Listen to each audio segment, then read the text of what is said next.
नमस्कार, प्रणाम और जय हिंद। स्वागत है आप सबों का डीएलडी के इस क्लासरूम में और मैं सूरज कुमार लेकर आया हूं डिज़ाइन जागरूकता अभियान के तहत एनआईडी यानी कि नेशनल इंस्टीट्यूट ऑफ डिज़ाइन के कुछ इंपॉर्टेंट इन्फॉर्मेशन।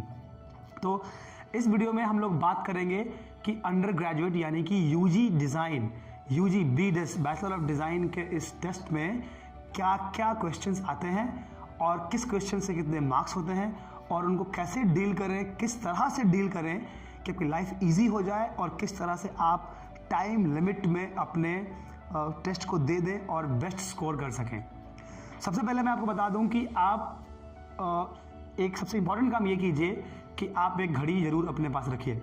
इन एक हफ्तों में आप आदत डाल लीजिए कि आपका दिमाग आपके घड़ी को देख के चलने की स्थिति में है। I would request not to have a smart watch, क्योंकि स्मार्ट वॉच वो लोग अलाउ नहीं करेंगे। कभी कभी तो नॉर्मल वॉच भी लोग अलाउ नहीं करते हैं। क्यों? क्योंकि अब वॉचेस में अलग अलग तरीके के टेक्नोलॉजीज आ गई हैं जहां पर वो लोग वॉच के हिसाब से वॉच को मिसयूज़ कर सकते हैं बच्चे। इस डर से बहुत सारे सेंटर्स पे शायद आपको मना भी कर दिया जाए, but normal digital watch, analogue watch आप लेके जाइए और अपने आप को अपने घड़ी से बांध के रखिए, जोड़ के रखिए। आज के डेट में जो घड़ी है जिनके पास, वो घड़ी पहन के ही प्रैक्टिस करें। और एक्सक्यूज़ मी, अगर आप एक क्वेश्चन को 20 से 30 मिनट, डिज़ाइन वाले क्वेश्चन को 20 से 30 मिनट में ख़त्म नहीं कर रहे हैं तो आप कहीं ना कहीं खतरे के निशान पर हैं। इम्पॉर्टेंट केवल ये नहीं है कि आपको सवाल का जवाब आ रहा होता है, इम्पॉर्टेंट ज़्यादा ये है कि आप उस सवाल का जवाब उस स्टिपुलेटेड टाइम लिमिट में ख़त्म कर पा रहे हैं। अगर नहीं कर रहे हैं तो अगर मान लीजिए कि आपने पूरे टाइम को डिवाइड नहीं किया और 2 घंटे 2.5 घंटे का टाइम आपके पास यूटिलाइज़ करने के लिए है डिज़ाइन बेस में, उसमें अगर आपने पूरा का पूरा टाइम यूटिलाइज कर लिया एक ही क्वेश्चन में, फॉर एग्जांपल या फिर 5 क्वेश्चन है 2-2.5 घंटे में, उसको डिवाइड तो करना पड़ेगा कि एक क्वेश्चन कब किया, दूसरे कब करेंगे, तीसरा कब करेंगे। और अगर हमने डिफाइन कर लिया कि, या फिर डिफाइन नहीं भी किया, तो 2.5 घंटे में अगर हमारे पास केवल 5 ही क्वेश्चन है तो उसका एक टाइम लिमिट है। उतने मिनट से ऊपर अगर आप इस क्वेश्चन में दे रहे हैं तो आप सेकंड क्वेश्चन का मिनट्स इसमें यूज़ कर रहे हैं, यानी कि एक क्वेश्चन करते करते आप सेकंड क्वेश्चन को ख़राब कर चुके होंगे, जबकि आपको उसका आंसर अच्छे से आ रहा होगा। जब टाइम ही नहीं बचेगा तो आंसर आते हुए आप क्या करेंगे? क्यों? क्योंकि ये होम प्रैक्टिस नहीं है जहाँ पर आप बैठ के 2 घंटे अच्छी ड्राइंग करते हैं, फिर आपको लगता है कि wow. It's not a matter of wow feeling. वहाँ फील गुड करने की कोशिश आप मत कीजिए। आप वाओ बना के फील गुड करने की कोशिश करेंगे तो मतलब फील बैड हो जाएगा पेपर में, जो कि नहीं होना चाहिए, अनफॉर्चुनेटली होना भी नहीं चाहिए और मैं बोलना भी नहीं चाहूँगा कि हो। क्यों? क्योंकि कितने बार ऐसा होता है कि बच्चे एंड मोमेंट में कुछ टाइम बचा नहीं पाते हैं तो कुछ ऐड नहीं कर पाते हैं। तो इस वीडियो में हम लोग ये बात करेंगे, एक टेक्निकली पूरा डिवीजन करेंगे। आप देखिएगा फिल्में भी बनती, शॉर्ट डिवीजन होता है। अगर कोई पढ़ाई करता है, टाइम टेबल बनाता है, कोई प्लानिंग होती है मैनेजमेंट की, तो कब क्या होगा टाइमलाइंस बनाते हैं। तो इतना बड़ा नेशनल लेवल का टेस्ट है ये, इसमें स्ट्रैटेजिक प्लानिंग अगर आप नहीं करें, अगर आप अपना टाइम लिमिट और समय सीमा को बांध के अपने हिसाब से अपने कंट्रोल में नहीं रखेंगे, तो मैं बहुत श्योर हूँ बहुत श्योर हूँ कि कहीं ना कहीं आप कुछ मिस कर जाएंगे। तो बेहतर ये है कि आज इसी बचे हुए समय में, जहाँ पर नॉलेज तो आप ले ही रहे हैं अलग अलग मीडियम से, माध्यम से, बट अपने समय सीमा को बांध के रखिए। तो ये वीडियो यूजी वालों के लिए है, अंडर ग्रेड वालों के लिए, इसके बाद पीजी वालों के लिए वीडियो बनाएंगे, उसमें भी क्लियर करेंगे। तो अभी हमारे पास टेस्ट पेपर में 2 चीज़ें आती हैं, पार्ट ए और पार्ट बी। पार्ट ए की बात करें तो 22 क्वेश्चंस लास्ट ईयर आए थे, या फिर उसके आसपास 21, 22, 23 ऐसे ही क्वेश्चंस आते हैं। उसके बाद इसमें से 4 से 4 to 5 क्वेश्चंस का सेट इनका होता है, जिसमें से पर क्वेश्चन 15, 20, 10, 8, कोई भी क्वेश्चन 5 नंबर से कम तो जनरली नहीं होता है। इसमें तो 1 नंबर का भी है, 2 2.5 नंबर का भी है, डिपेंड करता है इसमें क्या पूछा गया है। तो इन दोनों के मार्क्स डिवाइडेड हैं। मेरा कंसर्न है कि आपके पास है तो 3 आवर्स ही, पूरे के पूरे में 3 आवर्स ही हैं। 3 घंटे के टेस्ट में आपको ये सारा क्वेश्चन कर लेना है। तो जब तक आप, और ज़रूरी नहीं है कि सेम पैटर्न इस बार आए, ज़रूरी नहीं है कि जो लास्ट ईयर हुआ था वैसा ही पैटर्न आए, कितने बार पैटर्न शिफ्ट भी हुए हैं, बट कहीं ना कहीं इसके आसपास ही अलाइनमेंट रहेगा। अगर अलाइनमेंट नहीं रहा तो क्या तरीका है डिवाइड करने का, मान लीजिए कि आज हमने प्लान किया कि आधे घंटे में हम पार्ट ए ख़त्म कर लेंगे और बाकी 2.5 घंटे में पार्ट बी ख़त्म करेंगे। अचानक से इसमें इस साल भगवान ना करे कि ऐसा हो, क्योंकि आपने इस सेट में प्रिपेयर किया है खुद को। मान लीजिए अचानक से इस साल ये 22 नहीं 50 क्वेश्चन दे दिया और इसमें 2 ही क्वेश्चन दे दिया, घटा दिया, उस केस में आप क्या स्ट्रैटेजी अपनाएंगे? तो हम लोग अभी ऐसे स्ट्रैटेजी की बात करेंगे कि how you divide your time according to number of marks that you are going to secure per question, यानी कि एक क्वेश्चन को कितने मिनट में ख़त्म कर देना है डिपेंडिंग ऑन कितने नंबर का क्वेश्चन है। तो सबसे एक समझने का एक मैं ट्रिक ये बता रहा हूँ, बहुत सिंपल एग्जाम्पल है और बहुत रिलेटेबल है। मान लीजिए कि, और ये एग्जाम्पल्स जो हमारे वीडियोस को देखते हैं हम लोग पहले भी दे चुके हैं 2-3 बार, पहले इसलिए दिया है कि शायद आपको वो दिमाग में बैठ जाए कि उसकी यूज़ कहीं ना कहीं उसका यूज़ होना है और आप लोग टेस्ट में उसका यूज़ करेंगे। अगर डायरेक्टली कनेक्ट आप नहीं बना पाए हैं इस टेक्निक से, तो मैं आज क्लियरली बता दूं कि क्यों वो डिस्कस किया गया था, उसका इम्पॉर्टेंस क्या है इस टेस्ट में। तो मान लीजिए कि मुझे कहा गया कि आपको मैं 1 नंबर दूंगा और आप बताइए कि ये मार्कर का इम्पॉर्टेंस क्या है। फिर एक ने कहा कि नहीं नहीं सूरज, मैं तुम्हें 20 नंबर देता हूँ या फिर चलो 20 रुपये देता हूँ, तुम बताओ कि मार्कर का इम्पॉर्टेंस क्या है। एक ने कहा कि नहीं, मैं तुम्हें 200 रुपये दूंगा और तुम बताओ कि इस मार्कर का इम्पॉर्टेंस क्या है। एक ने कहा कि 2000 ले लो फिर बताओ। एक ने कहा 20,000 ले लो, एक ने कहा 2 लाख ले लो। तो ऑब्वियसली जहाँ पर 2 रुपये और 2 लाख की बात कर रहे हैं, तो जाहिर सी बात है कि आंसर देने का तरीका बिल्कुल सेम नहीं होगा। अगर कोई आप पे 2 लाख इन्वेस्ट कर रहा है तो वो जुआ नहीं खेल रहा है कि, और सीरियसली सोचो अगर वो करने को रेडी है तो, और कोई ऐसे तो देगा नहीं पैसे, उसे कुछ रिक्वायरमेंट रही होगी। 2 लाख वाला शायद मार्कर पे इतना रिसर्च करना चाहता है ताकि वो मार्कर के मार्केट को चेंज कर दे और नया मार्कर ही बना दे, पता नहीं क्या। तो आपसे वो उम्मीद करेगा कि 2 लाख रुपए मैं दूं तो इतना कुछ मेरे को सूरज कुमार दे दे, या फिर जो बंदे को मैं 2 लाख दे रहा हूँ इतना कुछ दे दे कि वो पूरा का पूरा मार्कर को रिसर्च करके, जैसे मार्कर शुरू हुआ और जिस स्थिति में आज है, क्या मशीनरी लगती है, सब कुछ बताएंगे आप। लेकिन अगर 2 रुपये मिल रहे हैं तो आप बोलेंगे यार 2 रुपये मिले ना मिले बता दो यार, मार्कर है बोर्ड पर लिखने के लिए, ये मिट जाता है, परमानेंट नहीं है और आजकल बहुत इंपॉर्टेंट है, व्हाइट बोर्ड पर लिखते हैं। इतना ही इंफॉर्मेशन आपको देना भी चाहिए। तो बेसिकली अगर आप देखेंगे, it's a transactional business of marks, it's a transactional business of the complete paper you are doing. So that's a transaction, you answer it and you get the marks.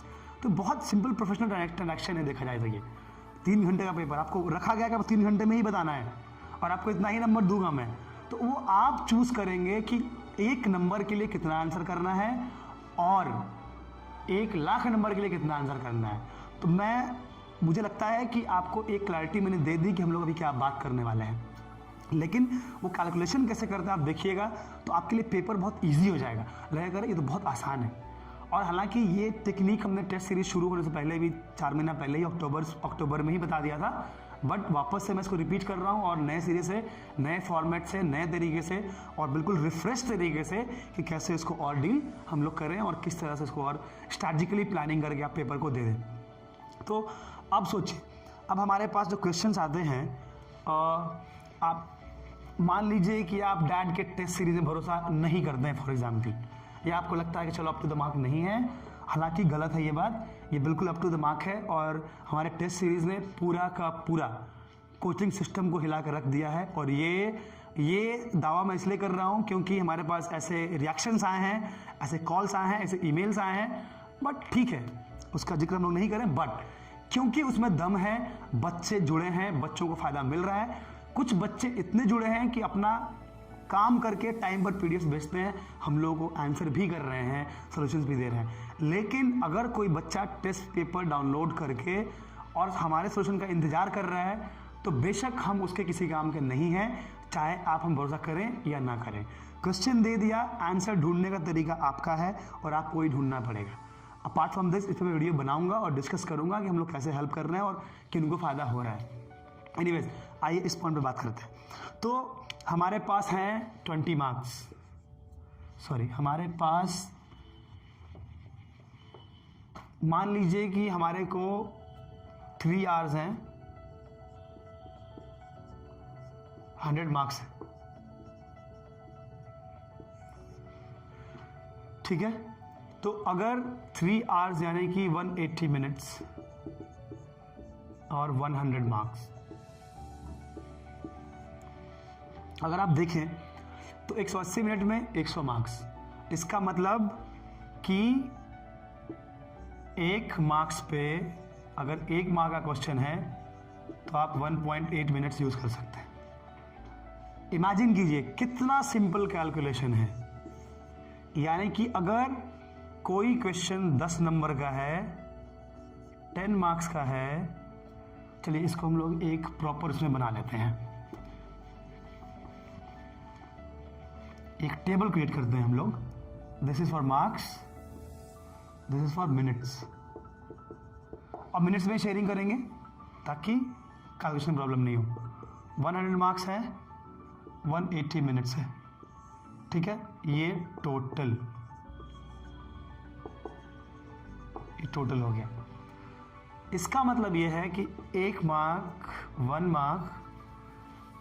1 number का question आपको देता है use करने के लिए 1.8 minutes.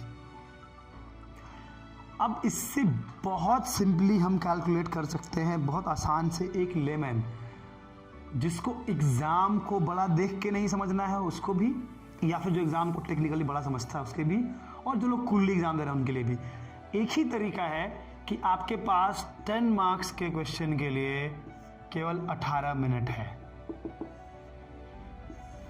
ये calculation बहुत simple है, ये आप भी कर सकते हैं, लेकिन ट्रिक कहाँ है आप सोच के देखिए। ट्रिक ये है कि आप 10 मार्क्स के क्वेश्चन को 18 में से 4 मिनट बचा लीजिए या फिर 5 मिनट बचा लीजिए, यानी कि आपको उसको -5 या फिर -4 to 5, यानी कि आप -4 अगर करते हैं तो ये बचता 14 से 15 मिनट मोटा मोटी। यानी कि अगर 18 मिनट का क्वेश्चन है, 18 मिनट खत्म करने का प्लान है, तो आप उसको 14 मिनट में खत्म कर देने का सोचिए। अब सोचिए ये इंपॉर्टेंट क्यों है, मैंने कम मिनट्स यूज करने के लिए क्यों बोला है क्यों? क्योंकि आप इस मिनट को लास्ट में यूज कर सकते हैं अपने पेपर को रिफाइन करने के लिए। डिजाइन की प्रॉब्लम ये है कि जब तक आप सेकंड थॉट नहीं देते हैं उसमें रिफाइनमेंट नहीं आती है। तो अगर तुरंत से आपने 10 मार्क्स के लिए कोई क्वेश्चन को डील किया, 80 मिनट्स आप लगाने की बात कर रहे हैं, अगर हमने उसमें से 4 मिनट और चुरा लिया और हमने रखा कि हम उसको बाद में यूज करेंगे, तो ये कितना इंपॉर्टेंट नहीं होगा? क्या आपको नहीं लगता कि ये इंपॉर्टेंट है कि वो 4 मिनट 5 मिनट वापस आके, क्योंकि 2.5 घंटे तक क्वेश्चन को डील कर रहे होंगे। आप जितने लोग मार्क्स दे रहे हैं, एग्जाम्स दे रहे हैं, उनको पता होगा कि जब आप क्वेश्चन को डील कर रहे होते हैं तो आपको सेकेंड थॉट आ ही जाता है बनने के एंड में। तो और सेकेंड थॉट में जब 4-5 मिनट बचता है उसमें स्टाइलिंग कैसे करेंगे, प्रोडक्ट को और स्मार्ट कैसे बनाएंगे, वो मैं स्पेशली वीडियो बनाऊंगा। आजकल मैं वीडियो में आपको दे दूंगा, लेकिन पहले इंपॉर्टेंट ये है कि 4 मिनट बचाने का इंटेंट है कि नहीं आपका। अगर ये 4 मिनट बचने लगता है तो आपको बेशक वो बचाना चाहिए और इसको यूज करना चाहिए। अब इसको कितने बार क्या होता है, पेपर कर रहे हैं और भूल जाते हैं कि कितने मिनट में क्या करना है। उसका करने का तरीका क्या है कि जो आप मिनट बना रहे हैं उसका करने का एक ही तरीका है कि आप अपने क्वेश्चन पेपर के ऊपर आप फटाफट अपने मार्किंग कर लें, कौन कितने नंबर का है, कौन कितने क्वेश्चन का है, क्वेश्चन मार्क्स कितने नंबर का है, उतना मार्क्स कर लें। मान लीजिए कि आप क्वेश्चन नंबर 1 स्टार्ट करते हैं, डिज़ाइन की बात कर रहा हूँ मैं, क्वेश्चन नंबर 1 है, तो पहले तो मान लीजिए कि 40 मार्क्स का फॉर एग्जांपल ले लीजिए कि 30 मार्क्स का पेपर ए आ गया 30 मार्क्स का, और पेपर बी आ गया 70 मार्क्स का। तो आपको यहाँ पे क्लैरिटी मिल जाती है कि मेरे को इसमें कितना टाइम देना है, इतना कितना टाइम देना है। तो अगर 18 मिनट्स मेरे को मिलता है करने के लिए पूरा का पूरा पेपर ये, तो मैं टेक्निकली 54 मिनट्स या 50 मिनट्स इन्वेस्ट करूँगा इस पे पेपर ए में, और आपको मिलता है 130 मिनट्स इन्वेस्ट करने के लिए पेपर बी में। तो और कोशिश ये होनी चाहिए कि 50 मिनट्स का प्लान बना के 10 मिनट स्मार्टली चुरा लें, क्योंकि ये आप यहाँ बच सकता है, यहाँ बचा सकते हैं। तो जहाँ बच सकता है वहाँ से बचा लीजिए। टाइम बच जाए तो आप रिसोर्सफुल होंगे, टाइम इन्वेस्ट करें कुछ नहीं मिलेगा। तो जहाँ कभी कभी क्या होता है कि कोई क्वेश्चन 2 मार्क्स का होता है लेकिन एक बार में क्लिक में याद आता है, तो जहाँ पे 2 नंबर में मेरे को साढ़े 3-4 मिनट इस्तेमाल करना था, वो मैंने 30 सेकंड में निपटा दिया, तो ऐसे भी मेरे पास 3-4 मिनट बच गया। तो वो 3-4 मिनट कहीं ना कहीं इसमें यूज़ करके फिर सेकंड क्वेश्चन में यूज़ करके यूटिलाइज करने की बात करते हैं। और एग्जामिनेशन और टेस्ट पेपर्स के जो ट्रिक होते हैं वो इतना स्मार्टली किया जाता है कि कोई कोई सवाल बहुत ईजी होता है, लेकिन उसका ट्रिक ऐसा छुपा होता है कि अगर आपको नहीं पता हो तो लगेगा अरे यार नेशनल कॉलेज में NID में इतना easy question, how is this possible. And in that case what you tend to do is you tend to create a havoc in your mind, you feel very chaotic कि नहीं अब आप खुद में confuse हो जाते हैं। इतना आसान NID में मान के चलो कि पेपर में 10 से 20% क्वेश्चंस इतने इजी होंगे कि आपको विश्वास नहीं होगा कि NID में इतना इजी सवाल क्यों आ रहा है। लेकिन वो इकोसिस्टम है क्वेश्चन पेपर का, IITs UP सब जगह यही होता है। वो लोग आपको कुछ क्वेश्चंस ऐसे देते हैं जहां आप फंस जाते हैं क्योंकि वो आसान था। तो कहीं नहीं लिखा है कि NID है, IIT है या फिर बड़ा टेस्ट है नेशनल लेवल का तो वो क्वेश्चन ईजी ही होगा। और मैक्सिमम बच्चे जो बहुत स्मार्टली प्रिपेयर करते हैं, बहुत मेहनत से करते हैं, वो यही फंस जाते हैं। तो आपको अगर सवाल इजी है तो उसको उतनी ही आसानी से बना के निकल जाना है, उसके पीछे पढ़ना नहीं है कि यार इतना आसान कैसे, क्या ही दिक्कत है। अगर आसान मिल भी गया तो इतनी क्या प्रॉब्लम है, आपको उससे प्रॉब्लम क्या है। आपको उसके बाद भारी सवाल भी आने वाला है, आप तैयार रहिए। तो अगर आसान सवाल अभी आया है तो अगला 2-3 सवाल के बाद इतना भारी आएगा कि आप सच में फंस जाएंगे। तो आपने प्रेशर ले लिया कि आसान क्यों, तो एक तो वो आपका टाइम ले लिया, उसने प्रेशर बढ़ा दिया, और जो भारी हो गया तो भारी वाला ऐसे प्रेशर देने वाला है। तो ना आप आसान का टाइम बचा पाए ना भारी में टाइम वेस्ट कर पाए, तो आपका टाइम वेस्ट हो जाता है। तो इस ट्रिक से जरूर बचिएगा। ये बहुत इंपॉर्टेंट है कि 20% of the questions are going to be very very very easy that you won't even trust कि वो इतना आसान है, आपको धोखा हो जाएगा। तो इस धोखे से आपको बचना है, हमेशा ध्यान रखिएगा। चलिए नेक्स्ट पॉइंट ये है कि अगर मैंने डिसाइड कर लिया है कि 50 मिनट्स में मुझे पार्ट A कर देना है और 130 मिनट्स में, मैं शायद कैलकुलेशन सही कर रहा हूँ, हाँ सही है, पार्ट B कर देना है। तो अब हम क्या करेंगे कि आपको घड़ी के सुई के नोक जो बोलते हैं ना, नीडल के साथ चलना है।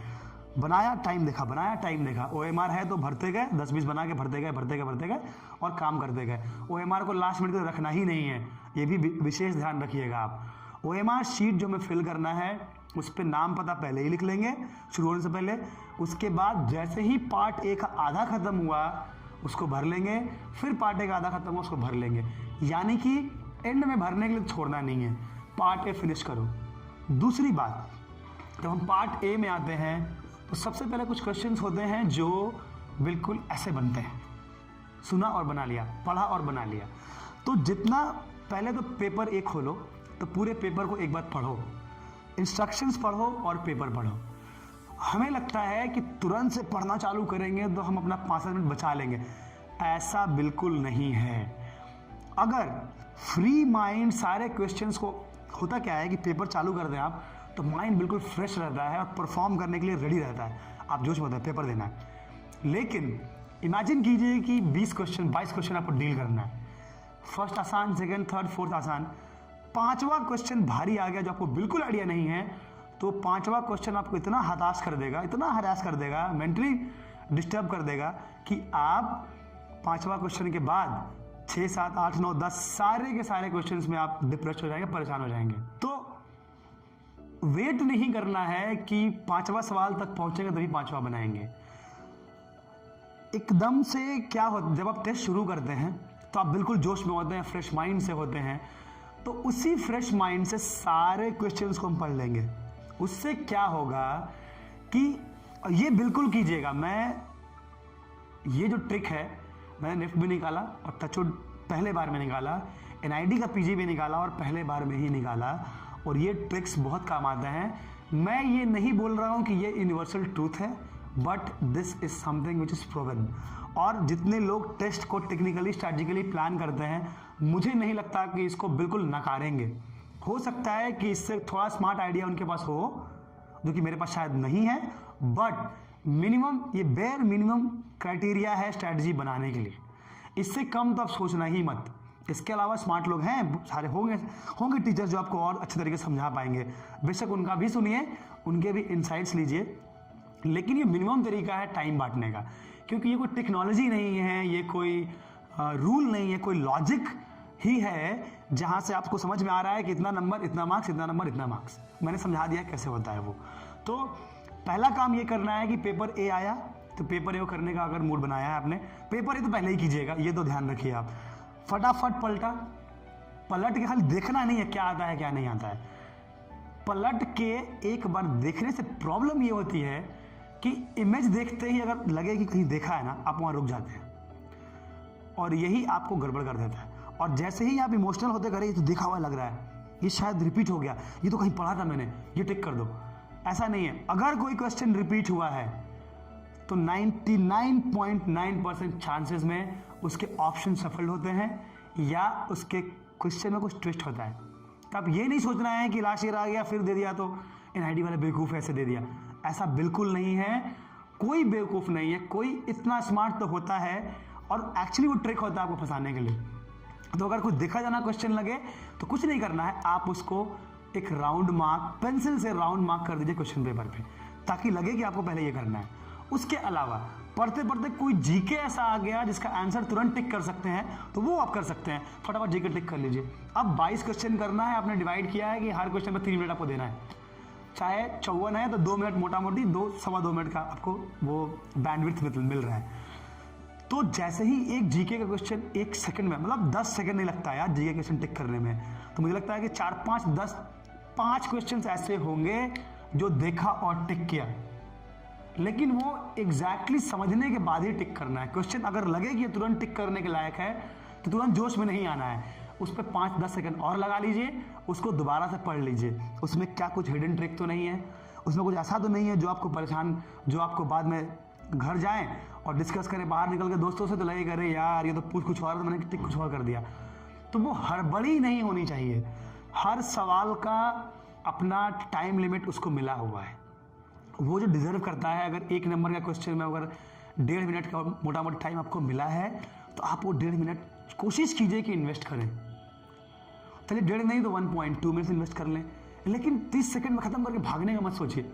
और जब पता है कि 30 सेकंड में ख़त्म ही हो रहा है तो 30-25 सेकंड और लगा लेंगे, क्या ही फ़र्क पड़ता है। 60 मिनट में 40 मिनट में ख़त्म हो जाएगा, 1.25 मिनट में ख़त्म हो जाएगा, कुछ तो टाइम बच जाएगा वहाँ पे। तो क्वेश्चन को रीड और रीड कीजिए, आसान दिखते सवालों को 4 बार रीड कीजिए, ये बहुत इंपॉर्टेंट है।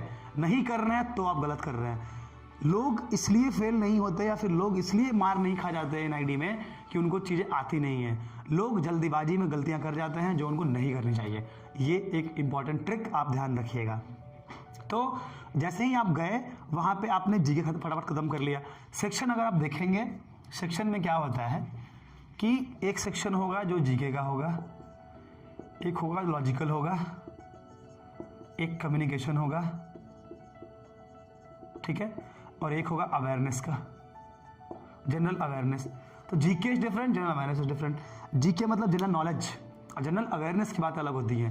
वो क्या होता है हम लोग ऑलरेडी बता चुके हैं, तो हम उसमें नहीं घुसेंगे, भी टाइम वेस्ट हो जाएगा। तो जीके वाले सवाल फटाफट चुटकी में होते हैं, उनको हम पहले निपटा देंगे, टाइम सेव हो जाएगा। उसके बाद हम जनरल अवेयरनेस में आएंगे। ये जीके से थोड़ा टाइम टेकन होता है, कभी कभी शायद उल्टा भी हो सकता है कि जल्दी हो जाए, वो ज़्यादा टाइम ले ले, लेकिन जीके तो श्योर है कि एक बार में टिक हो जाएगा।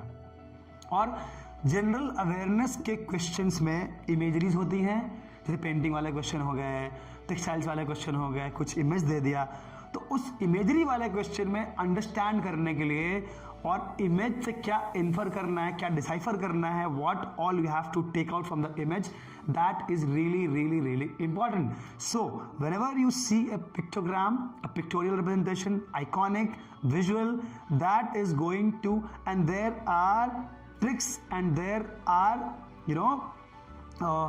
illustrative clues given in that image. उस इमेज में विजुअल में इलस्ट्रेटिव क्लूज दिए होते हैं, उस क्लू से ही निकलता है। और ऐसा नहीं है कि हर किसी को हर पेंटिंग, हर आर्टिस्ट, हर किसी को हर लोगो, हर कंपनी का लोगो, हर कंपनी का पेरेंट कंपनी, हर कंपनी का हर देश का झंडा, सबको सब कुछ याद नहीं रहता है। ये आपको ध्यान रखना पड़ेगा। और इतना ध्यान रखिए कि क्वेश्चन आते कहाँ हैं। अगर किसी देश का झंडा पूछा है तो उस झंडे का यूज़ कहीं ना कहीं ग्लोबल न्यूज़ में हुआ होगा तभी पूछा है, या फिर देश का कहीं ना कहीं कुछ ना कुछ ऐसा होगा जो डिज़ाइन से रिलेटेड होगा, जिसमें झंडे का कुछ इंपॉर्टेंस होगा, वो पूछेगा। इसका आपको ध्यान रखना पड़ेगा। तो जीके पहले खत्म कर लिया, जनरल्स पहले खत्म कर लिया, लॉजिकल वाले में आप डिसाइड कर लेंगे। अब जिसमें अधिक मार्क्स और जल्दी बनेगा उसको पहले कर लेंगे। कोई 1 मार्क्स का होता है, कोई 1.5 का, कोई 2 का, कभी कभी 3 का भी क्वेश्चन हो जाता है। शायद पिछले पैटर्न में ना हो, लेकिन ये भी हो सकता है कोई 3 नंबर का भी हो या 4 नंबर का कोई क्वेश्चन स्पेशली मार्क किया हो। तो 4 नंबर का अगर क्वेश्चन है तो उस पर 7, 6, 5, 7 मिनट आपको देना पड़ेगा।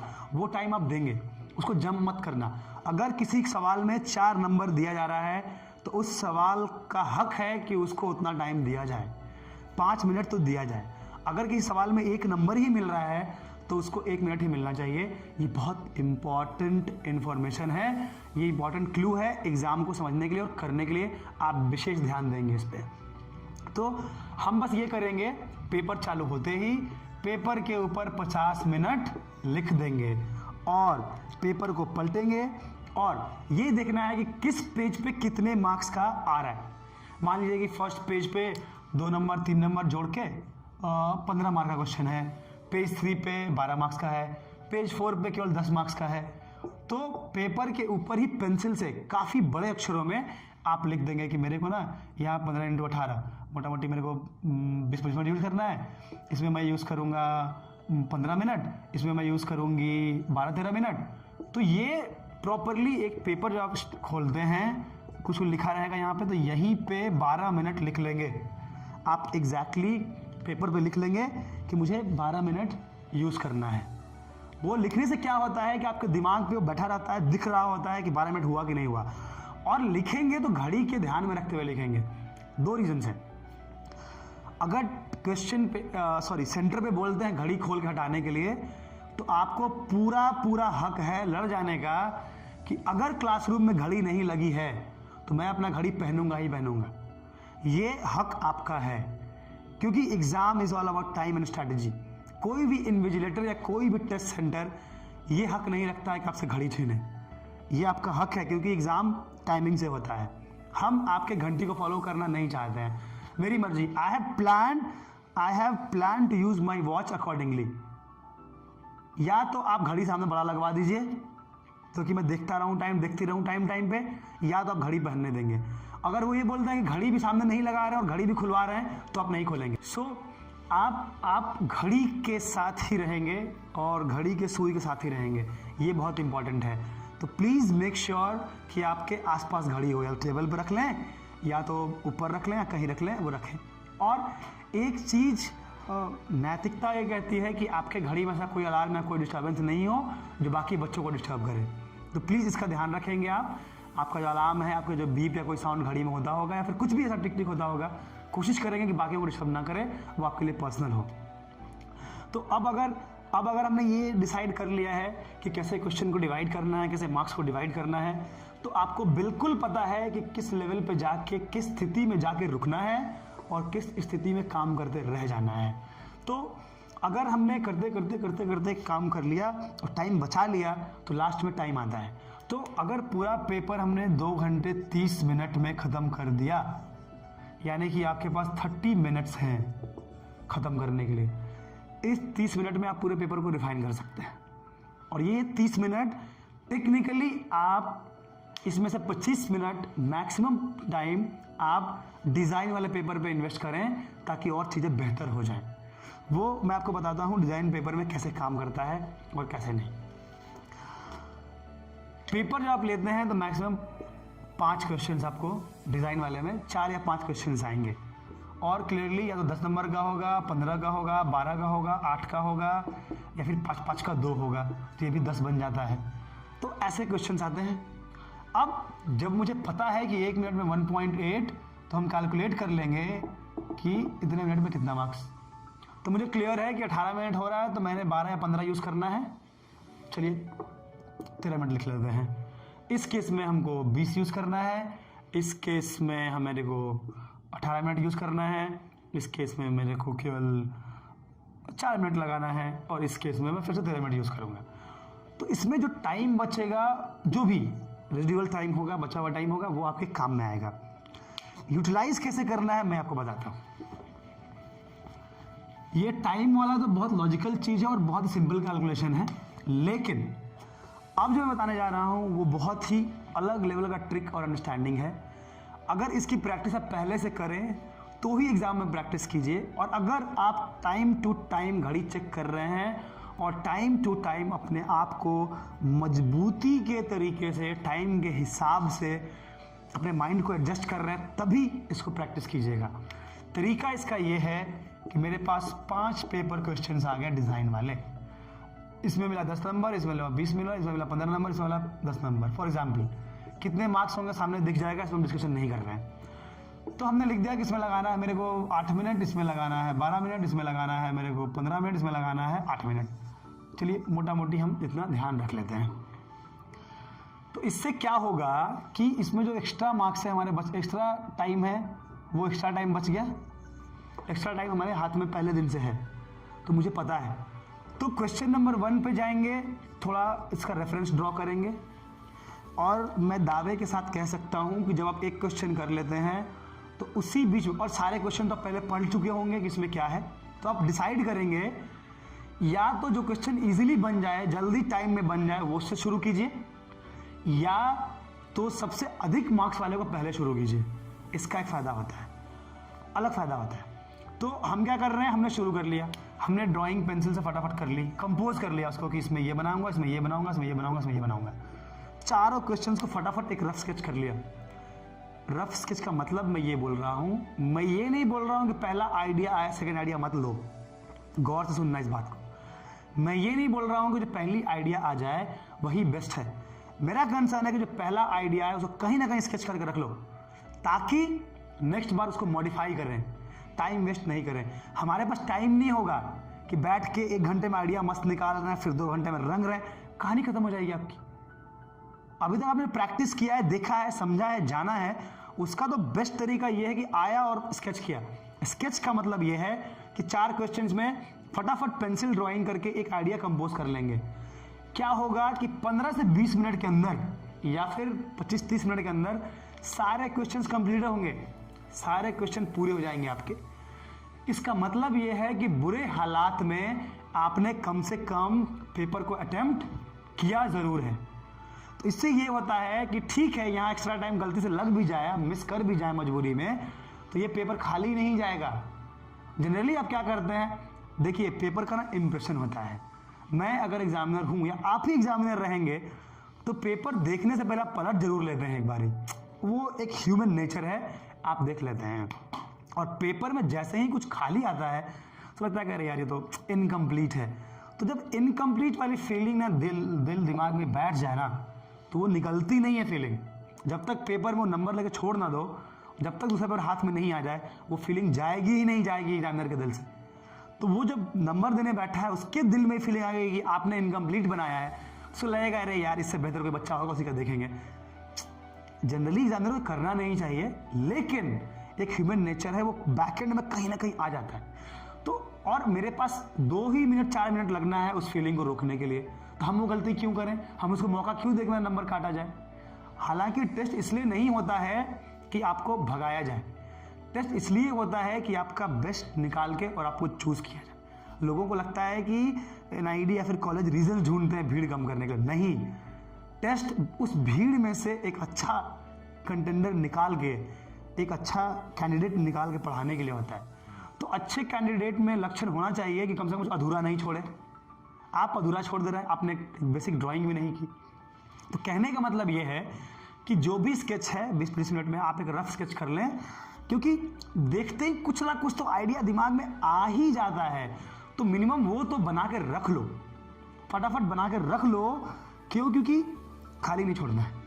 क्लियर हो गया? अब उसके बाद फटाफट हम उसमें आते हैं, और हम बहुत श्योर हैं, मतलब मैं क्या, मेरी पूरी टीम या फिर ऐसे लोग जो टेस्ट दिलवाते आए हैं, देते आए हैं, वो बहुत श्योर हैं। और आप देखेंगे कि जब तक आप चारों कर रहे होंगे, पहले को रिफाइन करने का आइडिया आ जाएगा आपके पास। तो जब पहले को रिफाइन करने का आइडिया आ गया, तो आप इसको वापस थोड़ा इरेज करेंगे पेंसिल से, और लाइट पेंसिल से पहले बनाइए। इरेज करेंगे, थोड़ा आइडिया को मॉडिफाई कर लेंगे। और अगर आइडिया बिल्कुल चेंज होने की बात आ जाए और क्लिक करें कि नहीं ये वाला बढ़िया है, तो बिल्कुल आप बना लें। सोचिए, अगर आप चारों का एक साथ नहीं सोच रहे हैं, चारों को फटाफट बना के स्केच करके नहीं छोड़ रहे हैं, और 1 मिनट टाइम इन्वेस्ट हो गया, इससे क्या होगा कि आपकी एंगेजमेंट जो है इन चारों के साथ नहीं थी। मेरा मानना है कि मैंने पेपर खोला और इन चारों से बराबरी की दोस्ती कर ली, सबसे मिला, फिर बोला कि मैं उनसे बढ़िया से मिल के आता हूँ, आपसे भी मिलूंगा। तो इन सबको पता है कि मेरे पास आएगा। तो ये सोचो, अगर ये चारों इंसान होते और दोस्ती नहीं बनाओगे तो उसको तो लगेगा अरे यार इसको तो बहुत टाइम दे दिया, मैं इसको क्यों हूँ, तो धोखा देगा तुम्हें। तो ये वाला धोखा नहीं दे, इसलिए आपको वो कनेक्ट बना के रखना है चारों से। और जैसे ही यहाँ तक जाइएगा, हो सकता है कि चौथा आदमी बोल दे अरे मैं तो पहले को जानता हूँ, उससे ऐसे दोस्ती करोगे तो बड़ा बढ़िया रहेगा। ये बेसिकली यहाँ से सोच के देखो। तो गलती से यहाँ आते आते हो सकता है कि इसके आइडियाज में कुछ कनेक्शन बिल्डअप हो जाए, और ये हो जाता है, ये होता ही होता है, ये मेरा दावा है। तो उस कनेक्शन को यूज़ करके इसको बेहतर कर लो। इस बार हम इसको ना करके हमने मिटा लिया और इस शेप को तो यूज़ किया, लेकिन इस आइडिया को चेंज कर दिया। इस आइडिया को चेंज कर दिया मैंने उसी शेप में। तो मैंने जो टाइम यूज़ किया था वहाँ आ गया, फिर यहाँ जो टेक्स्ट लिखना है लिख लिया, फिर यहाँ जो बनाना है ये बना लिया। ठीक है, जब तक इसको ख़त्म करेंगे, लेकिन ध्यान रखना है टाइम कितना बचा है हमारे पास। जब मैं ये कितना कुछ करके सोच रहा हूँ तो मेरे दिमाग में बैकएंड में टाइम और घड़ी बैक टू बैक चल रहा है। मैं बार बार बोलता था घड़ी खरीदो, घड़ी खरीदो, घड़ी खरीदो। यही इंपॉर्टेंस है घड़ी की। टेस्ट ही बताता है कि एक चुटकी बजाते ही 1 सेकंड खत्म हो गया है। और मैं कल ही बच्चों से बात कर रहा था कि पता नहीं चलता 3 घंटा कहाँ गया। 3 घंटे का टेस्ट है, पता किसको पता होता है? इन्विजिलेटर को, स्कूल में बैठे लोगों को, और आपके दोस्त या फिर गार्जियन को जो बाहर इंतजार कर रहे हैं आपका। उनका 3 घंटा आसानी से नहीं कटता है, लेकिन आपके 3 घंटे कब खत्म हो जाते हैं आपको बिल्कुल मालूम नहीं होता है। तो आपको ध्यान रखना है कि 3 घंटा पे हर सेकंड पे आपकी कंट्रोल हो। और जिस बंदे ने हर सेकंड कंट्रोल उस पर कर लिया, टैलेंट का तो मैटर ही नहीं है, टैलेंट की तो बात ही नहीं है, टैलेंट तक तो मामला जाता ही नहीं है। 3 घंटे में टैलेंट क्या दिखाओगे? टैलेंट के साथ मैनेजमेंट इंपॉर्टेंट है। टैलेंट मैनेजमेंट से नीचे हो जाता है उस दिन। जो लोग पेपर को मैनेज कर लिए, टैलेंट नहीं काम आता। इसीलिए बढ़िया से बढ़िया टैलेंटेड लोग आप देखिएगा, जनरली कोचिंग्स में आप देखते हैं कि आपके साथ जो पढ़ रहा था ना बहुत टैलेंटेड था, नंबर कम आ गया, नहीं हुआ, कैसे नहीं हुआ? और आपके बगल में वो बंदा कूल था, हंसते खेलते निकाल दिया, उसने ना उस 3 घंटे को पकड़ लिया। ये तो पूरे साल घिसते रहे, लेकिन उसने 3 घंटे पकड़ लिया। और जो पूरे साल प्रेशर में मेहनत कर रहा है, उसको दूसरा पहलू भी देखना है। और ये गलती कोचिंग वाले कर जाते हैं। जो बच्चा बहुत मेहनत कर रहा है उसको कहीं ना कहीं ले आके लास्ट में थोड़ा ठंडा करना पड़ता है कि हुआ मेहनत, अब थोड़ा ठंडा हो जाओ। क्या कोचिंग वाले करते हैं? उनको लगता है कि मेहनत कर रहा है, रैंक 1 देगा, मेरा तो प्रचार हो जाएगा। उस रैंक 1 को वो लोग उस पर थोप देते हैं कि तुम तेज हो, रैंक 1 लेके आओगे। तो बच्चा ना अपना तेजी नहीं दिखाता है, रैंक 1 लाने का प्रेशर में पेपर खराब कर लेता है। और यही फैक्ट है, इसके लिए हम लोग कहीं भी बेट लगा सकते हैं। तो आप अपने पेरेंट्स के लिए एग्जाम नहीं दे रहे हैं, अपने कोचिंग के लिए नहीं दे रहे हैं, आप अपने पड़ोसी के लिए नहीं दे रहे हैं, आप खुद के लिए नहीं दे रहे हैं, आप अपने करियर के लिए दे रहे हैं। वो रैंक और वो टेस्ट और ये एग्जामिनेशन आपके करियर के लिए है, ना कि अपना पर्सनल ईगो सेटिस्फाई करने के लिए कि मैंने एनआईडी निकाल लिया है। ये देखने के लिए कोई नहीं बैठा है, आपने एनआईडी निकाल लिया कि नहीं, कोई नहीं बैठा है। आपने जिंदगी में क्या किया, लोग ये देखने के लिए बैठे होते हैं।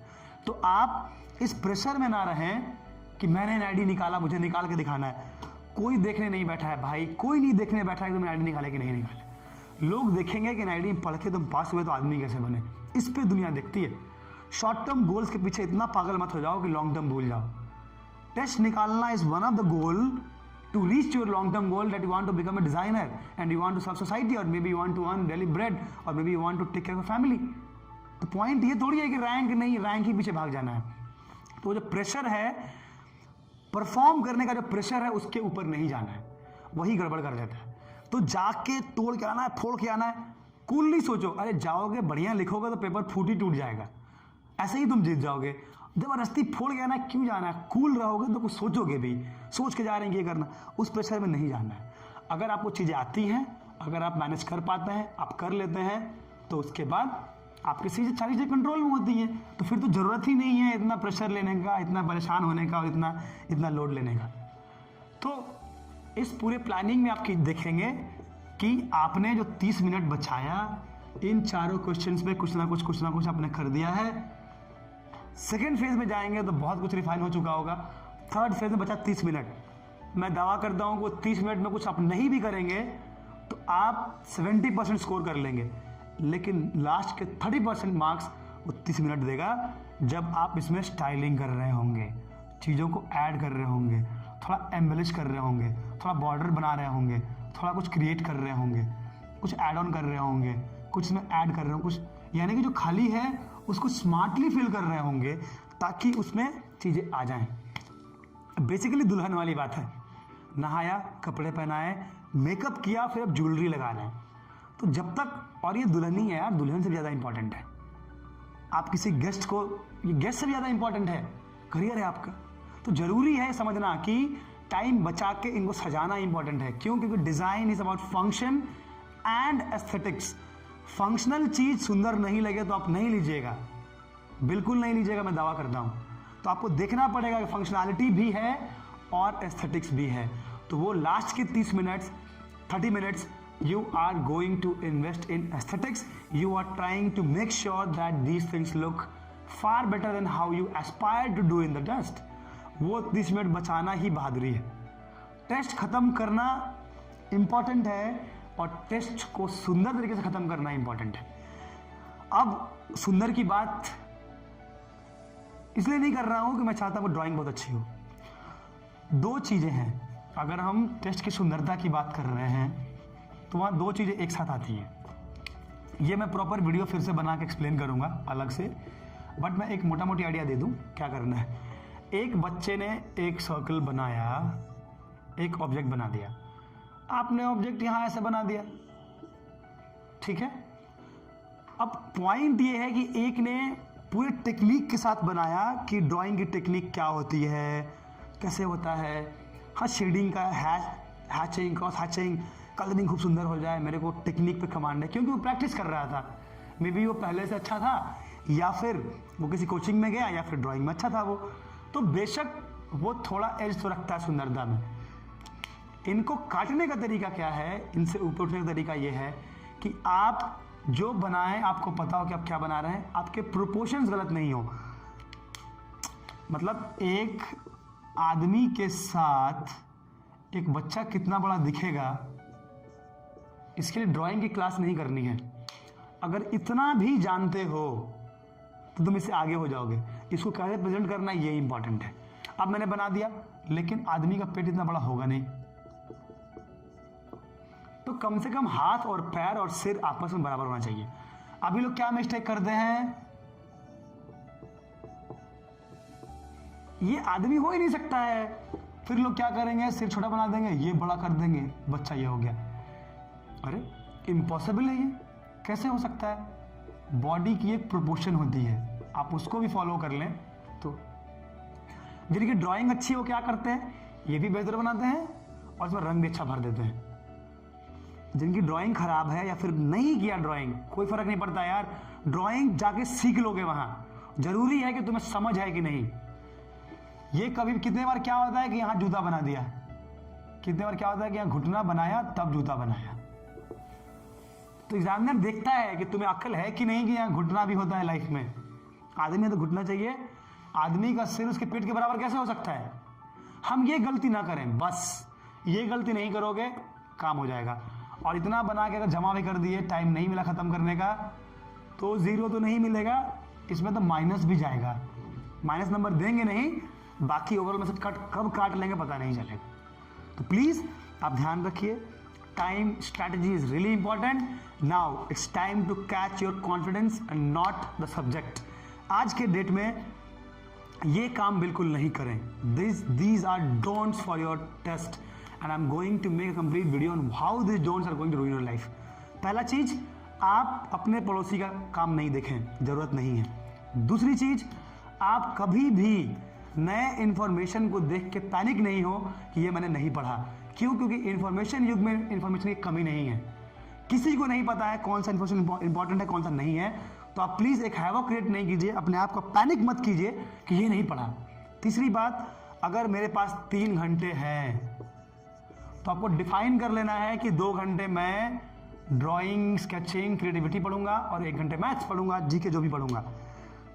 हम गलती कहाँ कर जाते हैं कि बैठे हैं ड्राइंग करने, अचानक से लगा कर यार रीजनिंग में वो टॉपिक नहीं किया है, चलो ड्राइंग बंद करो रीजनिंग कर लेते हैं। और ये मैं दावे के साथ कहता हूँ कि सबके दिमाग में चल रहा है, ये सब 90% चल ही रहा होगा।